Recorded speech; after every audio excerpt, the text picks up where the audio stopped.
এ একটা এ একটা এ একটা, মানে একই সূত্র। এখন এইগুলোকে আরো মডিফাই করা যায়, মানে মূল সূত্র একটা, তাকে কত মডিফিকেশন করা যায় দেখো। এখন এখান থেকে তোমরা cos 2 cos স্কয়ার থিটা মান বের করতে পারো না? এই 1 এর পাশে যোগ হয়ে যাবে 1 প্লাস cos 2a।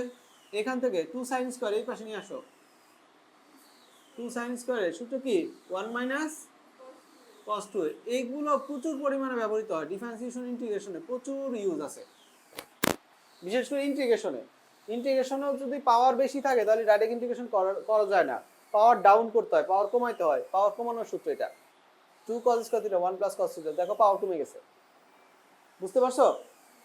তাহলে এই যে একটা সূত্র ত্রিকোণমিতির ডিফারেন্সিয়েশন ইন্টিগ্রেশন 3 জায়গায় এত পরিমাণে ইউজ হয়, এই একটা সূত্র